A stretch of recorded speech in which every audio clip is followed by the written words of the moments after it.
반갑습니다. 우리 11월 26일 수요 예배를 하나님께 드리도록 하겠습니다.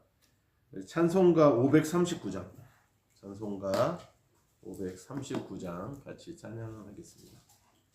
찬송가 539장, 너 예수께 조용히 나가 찬양합니다.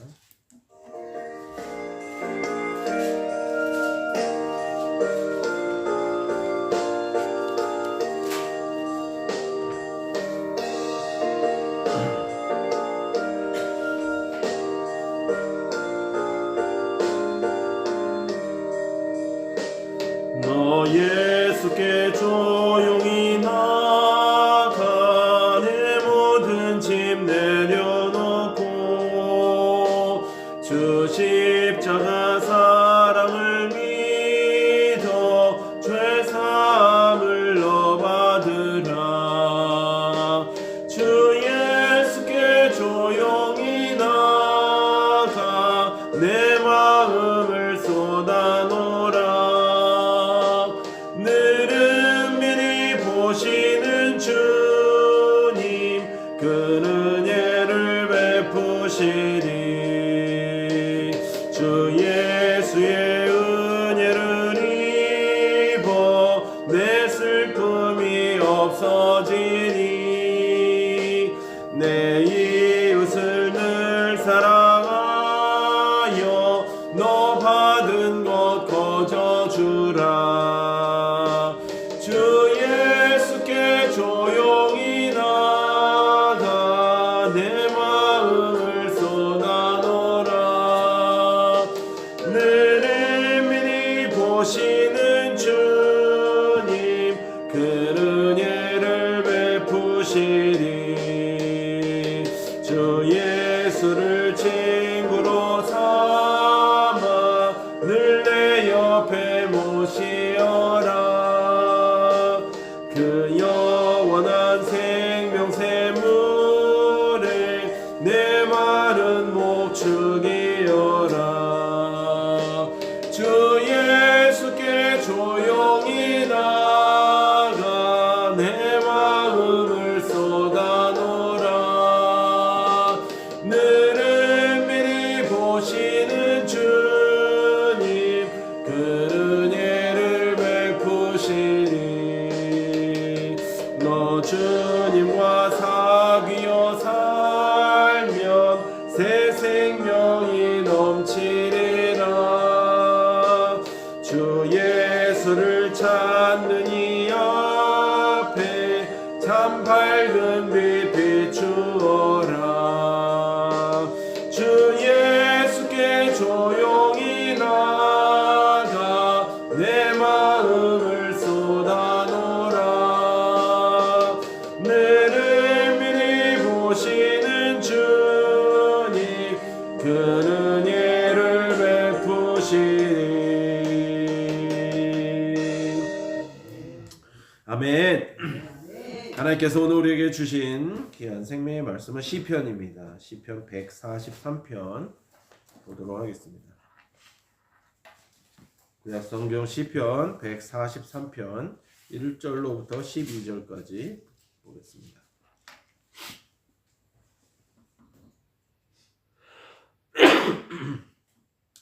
다 찾으셨는 줄 믿고, 다 찾으셨나요? 네. 143편입니다. 저와 여러분이 한 절씩 교독하도록 하겠습니다. 제가 먼저 읽습니다. 여호와여 내 기도를 들으시며 내 간구에 귀를 기울이시고 주의 진실과 의로 내게 응답하소서. 주의 심판을 행하지 마소서. 주의 문 앞에는 의로운 인생이 하나도 없나이다. 원수가 내 영혼을 핍박하며 내 생명을 땅에 엎어서 나로 죽은 지 오랜 자같이 나를 암흑 속에 두었나이다. 그러므로 내 심령이 속에서 상하며 내 마음이 내 속에서 참담하나이다. 내가 옛날을 기억하고 주의 모든 행하신 것을 읊조리며 주의 손이 행하는 일을 생각하고 주를 향하여 손을 펴고 내 영혼이 마른 땅같이 주를 사모하나이다. 여호와여 속히 내게 응답하소서. 내 영이 피곤하니이다. 주의 얼굴을 내게서 숨기지 마소서. 내가 무덤에 내려가는 자 같을까 두려워하나이다. 아침에 나로 하여금 주의 인자한 말씀을 듣게 하소서. 내가 주를 의뢰하니이다. 내가 다닐 길을 알게 하소서. 내가 내 영혼을 주께 드림이니이다. 여호와여 나를 내 원수들에게서 건지소서. 내가 주께 피하여 숨었나이다. 주는 나의 하나님이시니 나를 가르쳐 주의 뜻을 행하게 하소서. 주의 영은 선하시니 나를 공평한 땅에 인도하소서. 여호와여 주의 이름을 위하여 나를 살리시고 주의 의로 내 영혼을 환난에서 끌어내소서. 주의 인자하심으로 나의 원수들을 끊으시고 내 영혼을 괴롭게 하는 자를 다 멸하소서. 나는 주의 종이니이다. 아멘. 우리 하나님은 살아계십니다. 살아계신 하나님이 저와 여러분들을 사랑하십니다. 주님은 반드시 오십니다. 아멘. 전도합시다. 네, 오늘 본문 말씀의 제목은 환난 중의 기도라는 제목입니다. 환난 중의 기도. 오늘 본문은 다윗의 시입니다. 다윗의 시고 개인적인 비탄시라고도 이렇게 말을 합니다. 비탄스러운 거죠. 지금 슬픕니다. 대적의 고통으로부터 해방되고 싶은 간절한 소망이 잘 표현되어 있는 시입니다. 그래서 다윗이 자기의 이제 이런 심정을 토로하는 시였는데, 그러면 그저 하소연하는 시였느냐? 어떤 내용이 들어있는가를 오늘 한번 좀 살펴보고 우리가 깨닫는 시간이 되기를 원합니다. 첫 번째, 다윗은 하나님께 이렇게 간구하면서 기도 응답을 간구하고 있습니다. 1절을 보았더니 진실하고 의로우시니 응답하실 줄 믿었다는 겁니다. 주의 진실과 의로 내게 응답하소서. 그러니까 처음에 다윗은 그런 겁니다. 여러분, 우리가 그래요. 누구한테 무엇을 바라고 무엇을 이렇게 원하는 것이 있으면 응답을 바라는 거예요. 그죠? 무슨 해결함을 받든 응답을 받든, 만약에 우리가 부모님에게 무엇을 요구했는데 부모님이 아무 답을 안 해. 주실지 안 주실지 아무 답을 주셔야 될 거 아니에요. 그래, 내가 해줄게. 이건 못하겠다. 근데 아무 말을 안 하고 있으면 얼마나 답답하겠습니까? 근데 다윗이 하나님 앞에 이렇게 아뢰었을 때 하나님의 응답을 믿었다는 것입니다. 왜냐하면 주께서 응답하시고 수없이 그에게 약속하셨던 것이죠. 처음이 아니라는 거예요. 그렇기 때문에 반드시 응답할 것을 믿었습니다. 그러면서 자신도 결국은 만인과 함께 의인이 아니다, 죄인임을 고백하면서 기도했다는 거예요. 2절에 주의 종에게 심판을 행하지 마소서. 주의 눈앞에는 의로운 인생이 하나도 없나이다 라고 고백을 하고 있는 것입니다. 죄를 품고 하는 기도는 응답이 없는 것입니다. 의로운 기도만이 응답이 있겠죠. 어쨌건 그렇게 자신을 고백합니다. 주님, 저는 죄인입니다. 그렇게 하면서 하나님의 응답을 구하고 있습니다. 3절과 4절에는 원수의 참혹한 박해 아래 있음을 고백하면서 기도하고 있습니다. 그는 이런 괴로움에서 해방되기를 간구하는 거예요. 그가 왜 지금 이러고 있습니까? 이게 너무 힘든 거예요. 원수의 이 박해로부터 해방되기를 원하는 거예요. 그렇게 함으로 인해서 하나님 앞에 진정으로 간구하고 있습니다. 살려달라고 하나님께 외치고 있습니다. 그는 그저 단순히 기도 응답을 받기 위해서 간구한 것뿐만이 아니라 5절에서 7절의 내용은 바로 그 내용입니다. 전날 받은 은혜를 기억하고 기도했다는 것입니다. 주신 은혜를 깊이 기억하고 기도했습니다. 받은 은혜를 감사하면서 기도하면 하나님이 평강으로 지키십니다. 여러분, 오늘 아침에도 본문을 우리가 그런 본문을 나눴지만은, 새벽에 그런 본문을 나눴지만, 감사하지 못하는 자들, 은혜를 깨닫지 못하는 자들은 하나님께서 기뻐하실 리가 없잖아요. 물론 정말 너무 어린애 같고 그러면 긍휼히 여겨주심이 있는데, 이미 다 성장하고 어느 정도 이제 믿음도 있다고 생각하는데도 우리가 자라나지 않고 그냥 언제까지 어린아이와 같으면은 하나님께서 좋아하시지만은 않으실 거 아니겠습니까? 우리를 벌하실 수 있고 징계를 내리시겠죠. 특히 은혜를 까먹는 자들, 감사할 줄 모르는 자들, 그런 자들은 하나님께서 반드시 어떤 징계나 어떤 그런 부분들을 내리시지 않으시겠어요? 어쨌건 받은 은혜를 감사하면서 기도하면 하나님이 평강으로 지키십니다. 그래서 오늘 아침에도 사실은 그래서 제가 큐티에 그런 걸 했었었는데 이제 그렇게 말씀하시는 분도 있으셔요. 그러면 은혜를 까먹는 자들은 하나님이 결코 용서하지 않는다 그랬더니 그러면은 다 우리는 죽어야 되느냐? 맞죠? 우리는 다 사실 죽어야 되는 자들이지만 그러나 하나님은 긍휼을 베푸시는 분이시죠. 그런데 은혜를 강조하다 보니까 그 은혜를 까먹으면 안 된다는 걸 강조하다 보니까 그렇게 말씀을 드렸던 것이죠. 근데 사실은 더 중요한 것은 그렇잖아요. 정말 10명의 문둥병자를 예수님이 다 고쳐주셨는데 그 중에 돌아와서 감사한 사람 몇 명이었습니까? 10명이었습니까? 9명이었습니까? 한 명만 감사했다는 거죠. 그 주님이 그 한 명을 굉장히 기뻐하면서 그러나 물어보신 게 있어요. 뭘 물어보셨죠? 9은 어디 있느냐? 9은 어디 있느냐? 물어보시는 거죠. 똑같이 우리는 다 은혜를 받은 자들인데 누구는 감사하고 자식에게도 마찬가지예요. 자식이 5명이 있다고 치면은 5명에게 똑같이 사랑하고 똑같이 베풀었는데 한 명만 감사한다 그러면 그 자식을 더 예뻐하지 않을 수가 있겠습니까? 여러분 자식을 편애하는 건 잘못이에요. 아브라함이 편애했기 때문에 이삭도 편애하고 결국 야곱도 편애하는 그 편애의 사랑이 전가가 됩니다. 그런데 그렇게 하면 안 되는 것이죠. 그러나 예쁜 자식을 더 사랑하는 건 어쩔 수가 인간이 그렇습니다.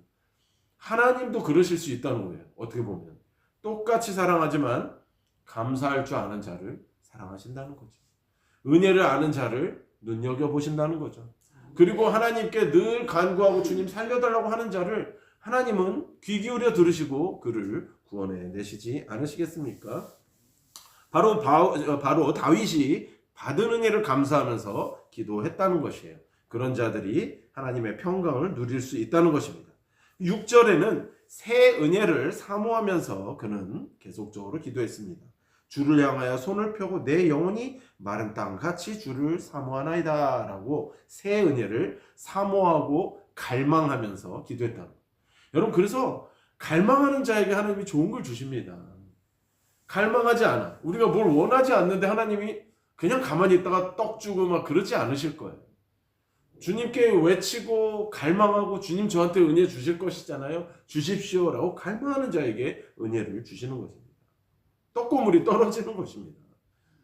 바로 그것을 다윗은 너무 잘 알아요. 왜 하나님이 다윗을 마음에 합한 자라고 얘기를 했을까요? 하나님의 마음을 너무나 잘 아는 다윗이었기 때문입니다. 그는 그런 은혜를 주실 그 하나님께 갈망하면서 기도했습니다. 그리고 결국은 자기의 가련한 이 형편을 주님 앞에 아뢰습니다. 호소했습니다. 주님 살려주십시오. 왜냐하면 응답하지 않으면 자기는 사경에 처한다고 그렇게 말을 했습니다. 그렇게 기도했다는 거예요.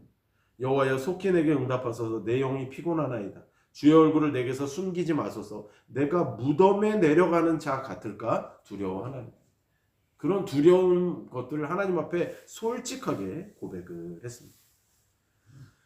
하반절 8절에서 10절은 올바른 길을 가게 해달라고 기도하고 있습니다. 한자로 정로라고 표현을 하죠. 올바른 길, 정로를 가게 해달라고 기도하고 있습니다. 8절은 그는 믿음으로 말씀 듣기를 원했습니다. 매일 첫 시간부터 말씀을 사모했습니다.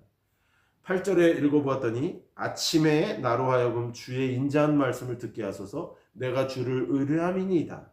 내가 다닐 길을 알게 하소서. 내가 내 영혼을 주께 드림이니이다. 매일 첫 시간부터 말씀을 사모했다는 거예요. 여러분 그래서 세계에서는 새벽 기도 한국 사람들은 왜 이렇게 특별해? 전 세계에서 새벽 기도하는 사람은 한국 사람밖에 없어요. 이렇게 말은 하지만 자칫 잘못 알고 있는 것들이에요. 성경의 수많은 인물들, 예수님도 새벽 미명에 기도하셨고 수많은 성경의 인물들이 새벽 일찍부터 기도했습니다. 아침에 기도했다는 거예요. 그러니까 아침에 일어나자마자 우리의 영이 제일 맑을 때 하나님께 먼저 아뢰고 감사를 선포하고 하나님께 영광을 올려드리는 것이죠. 이 기도야말로 얼마나 값진 기도입니까? 매일 첫 시간을 기도로 시작하고 매일 마지막 시간을 기도로 마무리하는 우리가 되기를 축복합니다. 믿음을 가져야 말씀을 받을 수가 있어요. 또 말씀이 들어가야 믿음이 생기는 거예요. 이 말이 참 쉬우면서도 약간 말장난 같다 그러는데 그렇습니다. 믿음을 가져야 말씀이 들어오고 말씀이 들어가야 믿음이 생기는 거예요. 그러니까 우리가 그냥 생기는 법은 없습니다. 말씀이 우리 안에 풀어져야. 저도 아까 선교사님과 그런 얘기를 나눴는데 말씀이 충만하지 않으면 전도하지 못한다는 거예요. 전도요. 뭐 교회에서 목사님 시키고 뭐 하라 그러니까 해요. 하는데 그게 계속 이어지지 못한다고 해요. 그 얘기는 결국은 내 안에 성령 충만이 없는데 성령 충만은 그냥 어느 날 갑자기 뚝 떨어지는 것이 아니라 그것이 말씀으로 풀어지고 그 하나님의 말씀, 하나님이 제일 기뻐하시는 것이 영혼 구원이다라는 게 깨달아지는 자들이 전도를 끝까지 한다는 거예요. 그런 자들을 하나님이 도와주신다는 거예요. 저도 선교사님과 그런 대화를 하면서 기적을 엄청난 기적을 이야기하시더라고요. 근데 선교사님은 너무나 당연하다고 이야기하시는 거예요. 저도 마찬가지예요. 그렇게 느낍니다. 왜냐하면 하나님이 그렇게 기뻐하시는 것을 하는데 안 도와주실 리가 없잖아요. 하나님 그렇게 하신다는 거예요. 그래서 믿고 하라고 하나님은 늘 우리한테 말씀하시고 우리는 그냥 늘 두렵고 전도하는 게 저 사람이 나를 싫어하면 어떡하지? 그거는 내 영역이 아닌데 우리는 그저 전하고 받건 안 받건 그들에게 그거는 그들의 몫이고 그게 하나님의 몫인데 우리가 그것까지 다 하려고 하다 보니까 지치고 힘든 것인데 중요한 것은 말씀이 풀어져야 됩니다. 믿음을 가져야 말씀이 들어오고 말씀이 들어가야 믿음이 생긴다라는 것. 그래서 말씀으로 갈 길을 가르쳐 주시기를 원했다라는 게 바로 8절 말씀입니다. 주의 인자한 말씀을 듣게 하소서. 주님 내 영을 열어주셔서 하나님의 말씀이 좀 들어오게 해주세요. 말씀이 좀 풀어지게 해주세요. 내가 세상의 지식으로 말씀을 받아들이려고 하는 게 아니라 여러분 성경 공부한다고 해서 이것저것을 우리가 이렇게 성경 공부도 중요하고 하는 거지만 그리고 또 우리가 여러 가지 주석도 보고 여러 가지 이렇게 남이 이렇게 풀어놓은 것도 물론 어려우니까 그런 걸 보는 건데 가장 중요한 거는 성경으로 우리가 그것을 보는 겁니다. 성경의 말씀 그대로 담백하게 받아들이는 것입니다. 그러면 오해가 없죠. 누가 풀어놓고 누가 이렇게 한 것들을 하다 보니까 이 단은 말씀 못 풀어요. 신천지 이번에 우리 저기 자매님 중에서도 그 맨 아래쪽에 안소영 전도사라고 제가 주일날에도 잠깐 소개했지만 저 자매가 하나님의 말씀을 굉장히 사모하다가 신천지를 들어갔는데 세상에 그 사람들의 말씀이 너무 잘 풀어줬다는 거예요. 진짜 같더라고요. 제가 말씀드렸잖아요. 가짜가 더 진짜 같은 거예요. 그래서 그 미혹의 영에 빠져버리면 이게 진리인 것 같은 거예요. 신천지에 풀어준 것들이. 왜냐면 기존 교회, 기성교회들은 그렇게 안 풀어주니까. 요한계시록을 신비하게 풀어주고 그렇게 얘기를 하니까 이게 진짜 같은 거예요. 진리인 것 같은 거예요. 그래서 거기서 지역장까지 했다고 하는데 결국 그 자매가 나올 수 있게 된 계기는 다시 말씀으로 풀어져서 그 말이 이렇게 자기가 나올 수 있게 되었다는 얘기를 하는데 들어가는 건 쉽은데 나오는 건 얼마나 어려운지 알 수 없어요. 그런 이 미혹의 영이 얼마나 그것이 달콤하고 진짜 같으냐 이 말이에요. 그래서 우리는 늘 날마다 이 성경으로 다른 것이 아니라 성경으로 하나님께서 직접 우리에게 레마로 주시기를 간구해야 됩니다. 하나님 제가 오늘 말씀을 읽을 때 성령께서 임재해 주셔서 저를 깨닫게 해주시옵소서 말씀으로 풀어지게 해주시옵소서라고 우리가 기도해야 된다라는 거예요. 하나님께서 반드시 풀어주실 거라는 거죠. 원수가 추격하는 위기에 처함으로 9절이죠. 영혼을 주께 맡기고 기도하는 것입니다. 여러분 다윗의 인생은 어떻습니까? 정말 기가 막혀도 너무나 기가 막혀. 우리 어렸을 때 주일학교 때는 늘 골리앗 때려잡은 그건 맨날 나와. 정말 그래서 만군의 여호와 이름으로 나간다 그거에서 정말 멋있고 그냥 돌팔매를 잡고 그 골리앗 그냥 쓰러진 이런 걸 많이 봐갖고 역시 다윗은 최고야라고 했어. 여러분 만약에 그렇게 해서 나라에 혁혁한 공을 세웠으면은 인생이 잘 풀려야지. 그런데 다윗만큼 정말 험악한 인생을 산 사람이 어디 있습니까? 야곱도 본인이 험악하다 그랬지만 다윗만큼 험악한 사람은 없어요. 장인이 자기를 죽이려고, 자기 아들이 자기를 죽이려고, 얼마나 주변은 온통 다 대적, 자기를 도와주는 사람보다 적이 얼마나 많은지 알 수 없습니다. 그가 하나님의 일을 안 했습니까? 하나님의 뜻대로 하고 늘 날마다 전쟁에 하나님의 뜻으로 나가서 이겼으면 여러분 그것이 시온의 대로가 활짝 열리고 잘 풀려야 되잖아요. 근데 왜 이렇게 환난이 많을까요? 왜 이렇게 고통이 많을까요? 그럼에도 불구하고 그가 결국은 하나님의 은혜로 하나님의 뜻대로 하나님의 뜻을 구하고 있습니다. 그 와중에 여러분 아름다운 이 시편의 시가 다윗이 가장 고통스러울 때에 가장 그가 심연에 빠져 있을 때에 이런 아름다운 시가 나왔다는 것을 여러분 기억하십시오. 여러분 또 난세의 영웅들은요 다 정말 난세에 나와요. 태평성대의 영웅들이 나옵니까? 그냥 그런 정도죠. 근데 정말 어려울 때에 우리나라 그렇게 좋아하는 성웅 이순신도 임진왜란 난세에 나오지 않습니까? 어려운 때 나오는 법이에요. 근데 성경의 수많은 인물들도 그랬다는 겁니다. 앞이 캄캄하고, 왜냐하면 여러분 생각해 보십시오. 하나님 밖에 의지할 것이 없을 때에 완전히 하나님을 의지하게 되는 것입니다. 여러분, 우리가 그래서 좀 못 사는 거, 우리가 좀 아프고, 우리가 좀 이렇게 없는 거 감사하시기 바랍니다. 여러분, 우리가 그러기 때문에 하나님을 붙잡는 것입니다. 내가 다 가지고 있고, 내가 다 할 수 있고, 내 주변에 돕는 사람 엄청 많고, 그럼 하나님 왜 찾습니까? 다 해결되는데. 하나님 찾을 이유가 없죠. 뭐 구할 이유가 없잖아요. 내가 집에 돈도 많아, 뭐 집에 금송아지가 막 발에 차이고, 막 통장이 그냥 꽉꽉 차 있어갖고, 막 여러분 이러거나 아픈 것도 하나도 없어. 그냥 난 너무 건강해. 200살까지 막 5000살까지 살 것 같아. 여러분 이러면 우리가 굳이 뭐하러 기도해요? 근데 늘 아파, 늘 없어, 늘 외로워, 괴로워, 고통스러워. 하나님께서 정말 그러므로 인해서 우리가 하나님을 더 찾는 것이 은혜인 줄 깨닫습니다. 은혜인 줄 믿으시기 바랍니다. 말씀으로 주의 뜻을 행하기를 원했습니다. 그리고 고난 중에라도 지도를 받아서 바로 살고자 했습니다.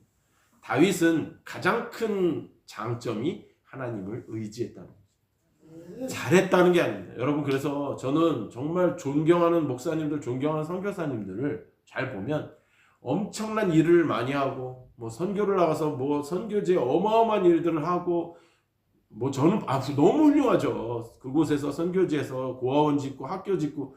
솔직히 우리나라도 선교사님들이 오셔서 제일 먼저 한 것이 병원 짓고 학교 짓고 그렇게 계몽하신 겁니다. 맞죠? 너무나 큰일이라. 그게 절대 잘못됐다는 뜻이 아니라 하나님을 의지하는 분들, 나는 아무것도 아니다, 겸손히 수십 년 동안 선교 활동을 했으면서도 저는 한 거 아무것도 없습니다, 저는 죄인입니다, 하나님이 하셨습니다라고 고백하는 분들이 너무너무 존경스럽더라고요. 인간은 그러기 어렵거든요. 인간은 조금만 칭찬받으면 그냥 벌써 우리가 주님 보좌 위에 올라가 있거든요. 저도 마찬가지.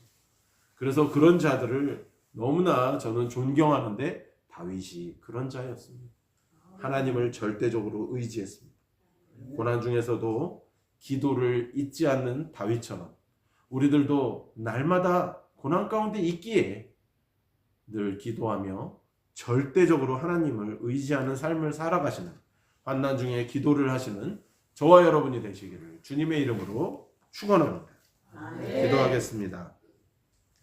하나님 감사합니다. 오늘 이 다윗의 비탄 시를 통해 하나님, 다윗도 고통스러웠습니다. 다윗도 외로웠습니다. 다윗도 늘 영육간의 고통 속에, 환난 속에 있었습니다. 하나님, 그럼에도 불구하고 다윗이 어떻게 했습니까? 절대적으로 하나님을 신뢰하고 의지하였습니다. 은혜를 잊지 않고 날마다 하나님께 아뢰습니다. 다윗도 그러하였는데, 하나님의 마음에 합한 자 다윗도 그러하였는데 우리도 그런 자들 되게 하여 주셔서 온전히 하나님께 완전 맡겨드리고 하나님의 뜻대로 살아가는 우리 모두가 되도록 인도하여 주시옵소서. 감사와 영광을 주님께 올려드리며 예수님의 이름으로 축복하고 기도드리옵나이다. 아멘. 예배를 마쳤습니다. 우리 하나님께 영광의 박수 올려드립니다.